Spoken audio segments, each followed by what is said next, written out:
32 വിദ്യാർത്ഥികളുമായി പോവുകയായിരുന്ന school van നിയന്ത്രണം തെറ്റി പിന്നിലേക്ക് താഴ്ചയിലേക്ക് മറിഞ്ഞ് അപകടം. നിരവധി വിദ്യാർത്ഥികൾക്ക് പരിക്ക്.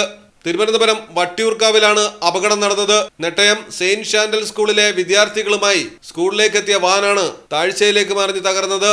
സ്വകാര്യ വാഹനമാണ് അപകടത്തിൽപ്പെട്ടിരിക്കുന്നത്. കുട്ടികളുമായി എത്തുന്ന സ്വകാര്യ വാഹനങ്ങൾക്ക് സ്കൂൾ കോമ്പൗണ്ടിലേക്ക് പ്രവേശനമില്ല. വാഹനം സ്കൂളിന് മുന്നിലെത്തി കുട്ടികളെ ഇറക്കുന്നതിനായി തിരിക്കുന്നതിനിടയിലാണ് താഴ്ചയിലേക്ക് മറിഞ്ഞത്. സുരക്ഷാവേലികൾ ഒന്നുമില്ലാത്ത വഴിയാണിത്. മഴ പെയ്തതോടെ തെന്നിക്കിടന്നിരുന്നതിനാൽ വാഹനം പിന്നിലേക്ക് മറിയുകയായിരുന്നുവെന്നാണ് ദൃക്സാക്ഷികൾ പറയുന്നത്. കുട്ടികളുടെ ബഹളം കേട്ടെത്തി പരിസരവാസികളാണ് ആദ്യ രക്ഷാപ്രവർത്തനം നടത്തിയത്. പിന്നിലേക്ക് ഉരുണ്ടുപോയ വാഹനം മരത്തിൽ ഇടിച്ചു നിന്നതുകൊണ്ട് വൻ ദുരന്തമൊഴിവായി. മലയാളം ടെലിവിഷൻ, തിരുവനന്തപുരം.